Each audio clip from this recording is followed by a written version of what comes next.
হ্যাঁ তাহলে খালি পেটেই থাকো না, কে বলেছে মুখে তুলতে? না মানে অন্তত একটা কাঁচা পেঁয়াজ। এই মাঝে মাঝে তো বেশ ওই মশলা দিয়ে কষিয়ে মাছ মাংস রাঁধতে পারো গিন্নি। বাজারে মাছ মাংসের দাম জানো? ছেঁড়া কাঁথায় শুয়ে মাছ মাংস খাওয়ার স্বপ্ন দেখতে লজ্জা করে না তোমার? আসলে কি জানো তো গিন্নি, আমার লজ্জাটা ওই তোমার রান্নাঘরে রাখা মশলার বাক্সের মতো, শুরু আছে কিন্তু কোনো কাজে লাগে না। এই খবরদার, আমার রান্না তুলে একদম খোঁটা দেবে না, এই বলে দিলাম। হ্যাঁ, আমি চললাম মাছ আনতে, তুমি আদা রসুন বেটে পেঁয়াজ কুচিয়ে রাখো, বুঝলে? বলি পয়সা কোথায়? লাগবে না, মাছ খেতে হলে পয়সা নয় গিন্নি, বুদ্ধি লাগে, বুদ্ধি, বুঝলে? বুদ্ধির বদলে মাছ কোন দোকানদার দেয় গো?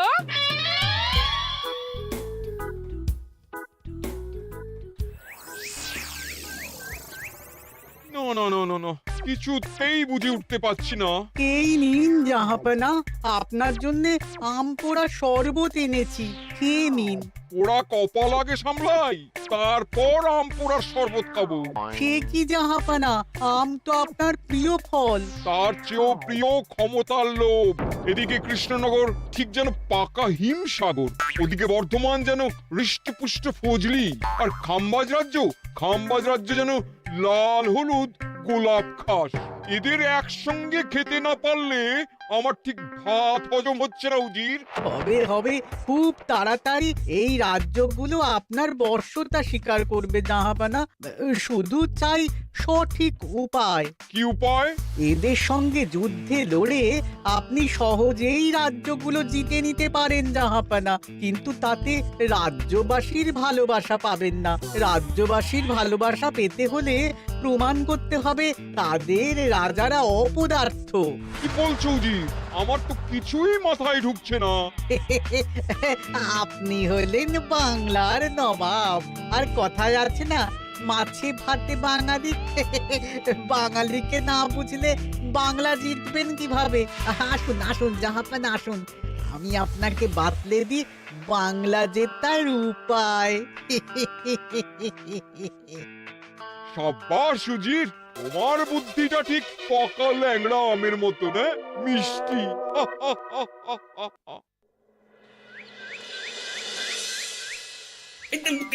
ধর ধর ধর ধর ধর, এই পায়ের নিচ দিয়ে গলে গেল, ধর ধর ধর ধর। বিশাল বড় মাছ গো গোপাল দাদু। একেবারে পাকা শোল। ছাড়বে না গোপাল দাদু, আজ রাতে আমরা জমিয়ে মাছ ভাত খাবো। খেতে তো হবে শোল মাছের ঝোল আর তেল কই। তোদের দিদাকে বড় মুখ করে বলে এসেছি, এই, ধরেছি।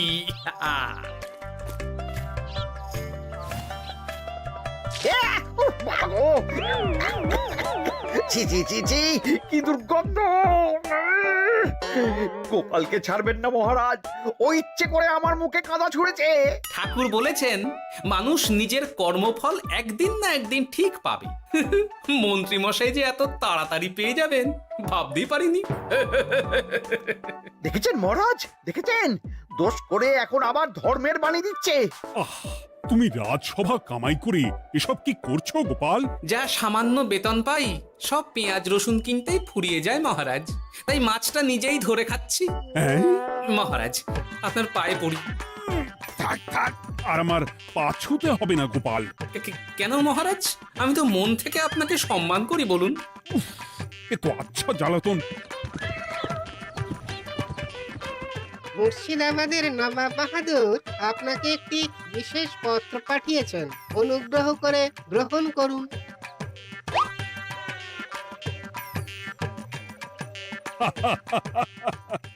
এ তো দারুণ আবদার। যাবো যাবো, আমি অবশ্যই যাব। কোথায় যাবেন মহারাজ? নবাব বাহাদুর লিখেছেন আগামী পরশু তার প্রাসাদে অতিথি হয়ে যেতে, তবে খালি হাতে নয়, সঙ্গে করে একটি জ্যান্ত মাছ নিয়ে যেতে। উপহারে জ্যান্ত মাছ?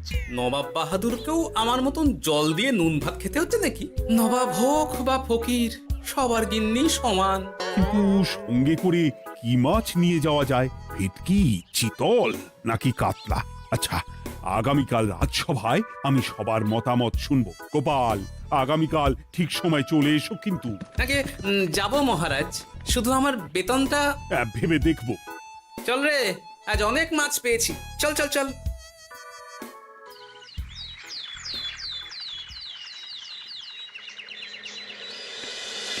কি মহারাজ, আপনাকে এত চিন্তিত দেখাচ্ছে কেন? নবাব বাহাদুরের জন্য কি মাছ উপহার স্বরূপ নিয়ে যাওয়া যায় সেই চিন্তায় গতকাল রাতে আমার ভালো ঘুম হয়নি মন্ত্রী। আমিও গতকাল রাতে দু চোখের পাতা এক করিনি মহারাজ। অনেক ভেবে সকালের দিকে আমার মাথায় একটা বুদ্ধি এলো। কি বুদ্ধি? নবাবকে উপহার স্বরূপ ইলিশ দিলে কেমন হয়? বোঝো কাণ্ড, এই বুদ্ধির জন্য রাত জাগতে হলো। হ্যাঁ, ইলিশ তো জল থেকে তুললেই অক্কা পায়, তা জ্যান্ত থাকবে কিভাবে? ঠিক ঠিক, মন্ত্রীর মাথায় গোবর আছে না ভুসি? আমার মতে উপহার স্বরূপ ছোট মাছ নিয়ে যাওয়াই ভালো। এই যেমন ধরুন ওই পুঁটি মাছ, নিজেও খেতে পারবেন আবার ঝালও খেতে পারবেন। ছি ছি ছি ছি ছি, সবাই হাসবে যখন দেখবে কৃষ্ণনগরের মহারাজ উপহার স্বরূপ নিয়ে গেছেন পুঁটি। ওরে বাবাই, তাহলে থাক বাবা। তাহলে বাদ গেল মোট দুটি, ইলিশ আর পুঁটি। আমার মতে কাতলা দেওয়াই ভালো, ওজনেও বেশি হবে। না না না, কাতলা দেখতে একদম ভালো নয়, মাথা মোটা মাছ কোথাকার। উপহারে এমন কিছু দেওয়া উচিত যা দেখতে সুন্দর হবে। হ্যাঁ, ঠিক তো, তাহলে বরং ভেটকি দিয়ে দিন। ভেটকি বাজারে কত করে কিলো এখন? পয়সার চিন্তা আমি করছি না গোপাল, বরং আমার চিন্তা মান সম্মানে। বাকি রাজ্যের রাজাদের তুলনায় আমার উপহার যেন নবাবের বেশি পছন্দ হয়। কিন্তু সবাইকে এরকম অদ্ভুত উপহার নিয়ে যেতে বলার কারণ কি? মাছ, তাও আবার জ্যান্ত। আচ্ছা মহারাজ, এর পিছনে নবাব বাহাদুরের কোনো চাল নেই তো? গোপাল, তুমি মিছি মিছি সন্দেহ করছো। কথা না ঘুরিয়ে বরং একটা ভালো মাছের নাম বলো দেখি। ভালো মাছ? জ্যান্ত কই মাছ নিয়ে যান মহারাজ, গতকাল অনেকগুলো ধরেছি।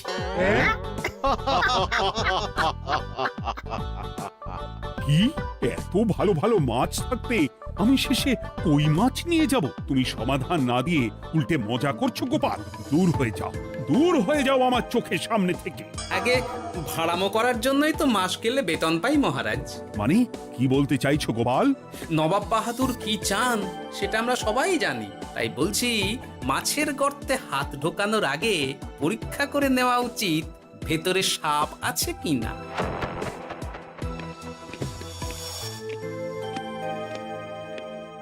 এই মন্ত্রী, গোপাল কি বলে গেল? সাপ ব্যাং কিছুই তো বুঝলাম না। ছাড়ুন তো গোপালের কথা, আমরা বরং মাছ নিয়ে আলোচনা করি। আমার মতে জ্যান্ত ভেটকি নিয়ে যাওয়াই ভালো।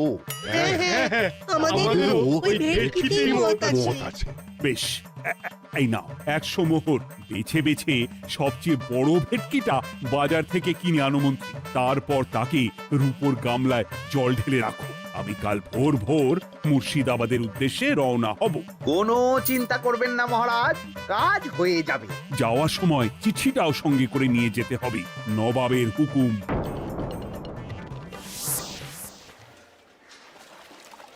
এই দেখুন কেমন খেলা করছে। হ্যাঁ, বাহ বাহ বাহ। ওজনে কত হবে? 4 কিলো তো হবেই। কিলো 2 পয়সা হিসেবে 8 পয়সা দেবেন। আমি শুধু ওজন জানতে চেয়েছি, দাম শুনে আমার কি হবে? এই, এটাকে গাড়িতে তোল। আর মাছের দামটা? মুর্শিদাবাদের নবাবকে আমাদের মহারাজ এই ভেটকিটা উপহার স্বরূপ দেবে। তোর ভাগ্য ভালো যে মাছটা তুই ধরে এনেছিস। আবার টাকা কিসের রে? আয় রে আয় আয় আয় আয় আয়, আমার কত ক্ষতি হয়ে গেল।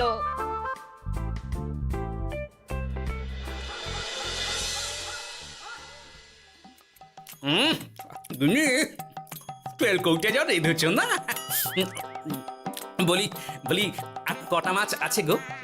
আছে তাতে আগামী 7 দিন হয়ে যাবে। হ্যাঁ, তাহলে কাল কই মাছের ঝোল খাবো, পরশু খাবো শোল মাছের কালিয়া। এসব খেয়ে খেয়ে জিভে চড়া পড়ে গেল। বাজার থেকে একটু ইলিশ ভেটকিও তো আনতে পারো। ইলিশের অনেক দাম গো গিন্নি, আর ভেটকি তো বাজারে প্রায় ওঠেই না। কে বলেছে তোমাকে? শুনলাম মন্ত্রী মশাই নাকি আজ বাজার থেকে সবচেয়ে বড় জ্যান্ত ভেটকিটা নিয়েছেন। তাই নাকি?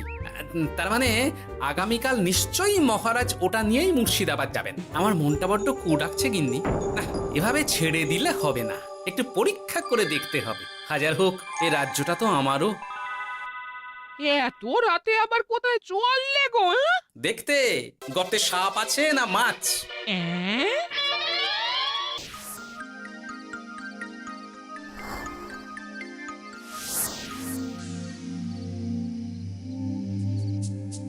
এ কি গোপাল, এত রাতে? সব ঠিকঠাক বুঝেছো তো? হ্যাঁ হ্যাঁ, তুমি কোনো চিন্তা করো না গো গোপাল দাদা। তাহলে কাল উত্তরের জঙ্গলে।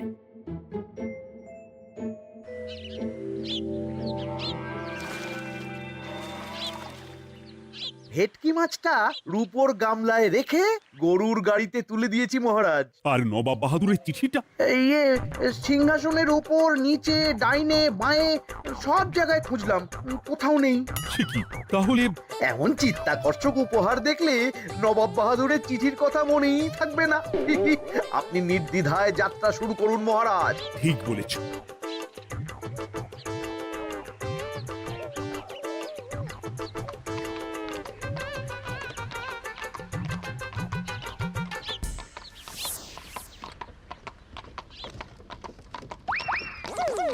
ওই তো মহারাজের রথ এসে গেছে। এই যা যা বলেছি মনে আছে তো? আছে গো আছে, ভেটকি মাছের পাতুরি আর ঝোল দুটোই রাঁধবো। হ্যাঁ, আমার ফিরতে কদিন দেরি হতে পারে, বেশি দেরি হলে তোমরা খেয়ে নিও, এবার লুকিয়ে পড়ো।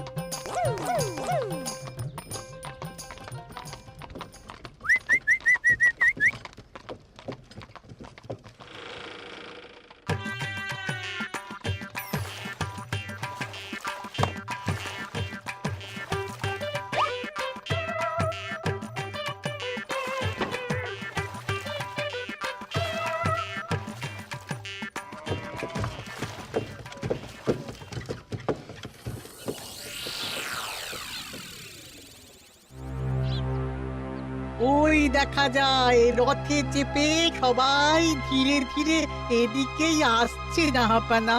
আসতে দাও, আসতে দাও, এবারই খেলা জমবে। এসো এসো, তোমাদের সবাইকে মুর্শিদাবাদে স্বাগত জানাই। আমার উপহারের কথা মনে আছে তো?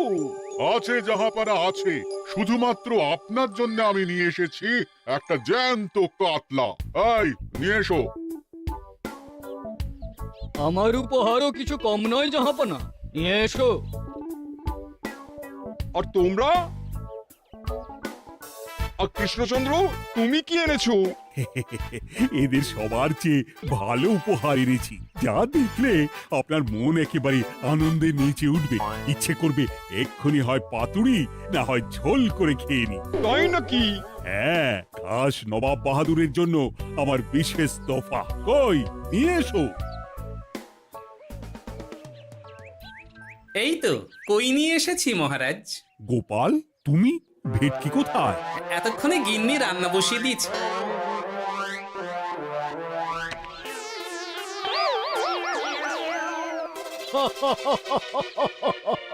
শেষে কিনা কই মাছ? আর কোনো মাছ খুঁজে পেলে না নাকি কৃষ্ণচন্দ্র? ছি ছি ছি, তোমার জন্য লজ্জায় আমার নাক কাটা গেল গোপাল। ফিরে গিয়ে আমি তোমার গর্দান নেব, এই বলে দিলাম। অনেক হয়েছে, এবার তোমরা সবাই আমার কথা মন দিয়ে শোনো। আমি তোমাদের সবাইকে একটা করে জ্যান্ত মাছ আনতে বলেছি, একটি বিশেষ কারণে। তার আগে সবাইকে আমি জিজ্ঞাসা করতে চাই, আপনারা সবাই নবাব বাহাদুরের পাঠানো চিঠিটা মন দিয়ে পড়েছিলেন তো? হ্যাঁ পড়েছি। হ্যাঁ হ্যাঁ হ্যাঁ, আমরাও পড়েছি। বেশ, তাহলে তো তোমরা এই আমন্ত্রণের কারণটা জানো। তোমাদের আনা মাছেদের আয়ু যতদিন, তোমাদের রাজ্যের আয়ুও ততদিন। মানে আপনাদের মধ্যে যার মাছ যেদিন মারা যাবে, জাহাপানা তার রাজ্যটা সেদিন নিয়ে নেবে। আর যতদিন না আপনাদের মাছ মরছে, ততদিন আপনারা এই প্রাসাদেই থাকবেন। হ্যাঁ, এইরকম কিছু তো চিঠিতে লেখা ছিল না। কে বলেছে ছিল না? ওই জন্যই তো আমি সঙ্গে করে চিঠিটা আনতে বলেছিলাম। এনেছো? হ্যাঁ হ্যাঁ, আমি এনেছি। এই যে এখানে তো কোথাও এরকম কিছু লেখা নেই। তোমরা হলে রাজা, রাজাদের সব সময় চোখ কান খোলা রেখে চলতে হয়। উজির, এই নাও।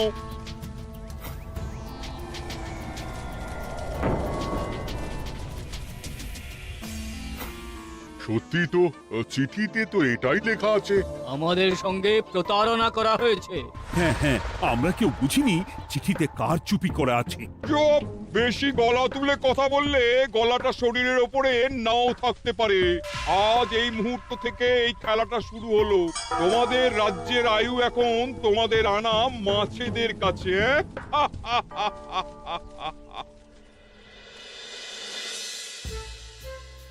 উজির, কার মাছের কি অবস্থা? আগে বাকিরা মোটামুটি সাঁতার কাটলেও খাম্বাজ রাজার আনা কাতলা খাবি খাচ্ছে। মনে হয় খুব তাড়াতাড়ি যাবে। বাবা বাবা বাবা, এ তো খুব ভালো কথা। অপেক্ষা করি তবে। গেল গেল, আমার রাজ্যটা ভেসে গেল। গেছে মহারাজ, গেছে। আজ থেকে খাম্বাজ রাজ্য আমার। খাম্বাজ রাজাকে বন্দি করো। পাবদা রুইও ভেসে উঠেছে জাহাপানা। তোমাদের রাজ্য দুটো আমি খেলাম। বাকি রইল শুধু বর্ধমান রাজা চিতল আর কৃষ্ণচন্দ্রের কই। যা, আমারটাও গেল। আগে জানলে আমিও কৃষ্ণচন্দ্রের মতন জিওল মাছ আনতাম। কৃষ্ণচন্দ্র, নিজেকে এত চালাক ভেবো না। একটু দেরি হলেও একদিন না একদিন তোমার কইও ভেসে উঠবে। ততদিন তুমি আর গোপাল আমার প্রাসাদেই থাকবে, কেমন? এ তো উত্তম প্রস্তাব নবাব বাহাদুর।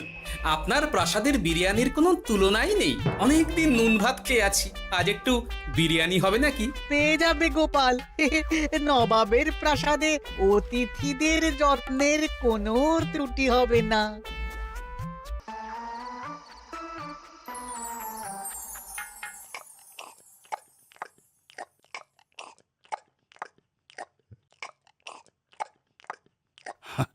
আমাকে ক্ষমা করে দিও গোপাল, আমি তোমাকে অনেক কথা শুনিয়েছি, কিন্তু এখন বুঝতে পারছি কেন তুমি ভেটকির বদলে কই মাছ এনেছো। আহ, বিরিয়ানিটা যে রেঁধেছে না, বলছি এই নবাবের বাবুর্চিকে কোনোভাবে কৃষ্ণনগরে ধরে নিয়ে যাওয়া যায় না মহারাজ? গোপাল, কোনো মাছই অমর নয়। একদিন তোমার আনা ওই কই মাছটাও মারা যাবে, আর সেদিন আমাদের কৃষ্ণনগর রাজ্যটা নবাবের হবে। আহ, মাছগুলো একেবারে ঝুড়ো ঝুড়ো, আর মাংসটা তুলোর মতো নরম। আহ, আমার কথা কি তোমার কানে যাচ্ছে? গোপালের চোখ কান সবসময় খোলা থাকে মহারাজ, আর তাই চিঠির কারচুপিটা ধরতে আমাকে বেশি বেগ পেতে হয়নি। কিন্তু কিভাবে বুঝলে গোপাল চিঠির রহস্যটা? কারণ আমি জানতাম নবাব বাহাদুর অনৈতিক কিছু করবেন না। গায়ের জোরে নয়, বুদ্ধি দিয়েই উনি বাজিমাত করবেন। অবশ্য এ ব্যাপারে আমাকে সাহায্য করেছে বিজ্ঞানী। একটা সাহায্য করতে পারবেন বিজ্ঞানী?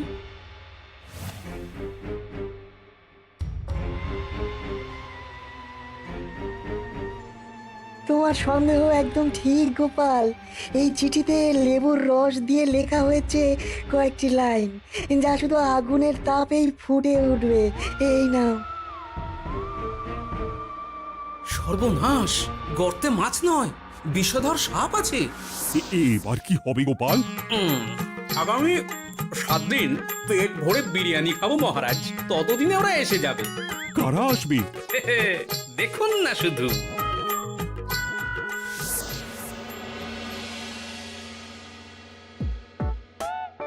এই তোমার বুদ্ধি, দেখলে তো গোপাল এসে কেমন সবকিছুর উপরে জল ঢেলে দিল। মানে বুঝতে পারিনি যে ওরা ওরা চিঠির কারচুপি সব ধরে ফেলবে। কৃষ্ণচন্দ্রের কই মাছের কি খবর? সেটা কি এখনো জীবিত? আগে আমাদেরও একই প্রশ্ন নবাব বাহাদুর। এভাবে আর কদিন চলবে জানা নেই। কবে যে সব থেকে মুক্তি পাবো। দাঁড়ান জাহাপানা, আমি ছুটে গিয়ে দেখে আসছি মাছটা জীবিত আছে কিনা। তুমি বুনোল হলে আমিও বাঘা তেঁতুল। কৃষ্ণচন্দ্র, যতদিন না মাছটা মরছে তোমাকে আমি এখানেই আটকে রাখবো। সর্বনাশ হয়ে গেছে জাহাপানা, দেখবেন আসুন। কি হয়েছেটা কি? চলুন না নিজের চোখেই দেখবেন।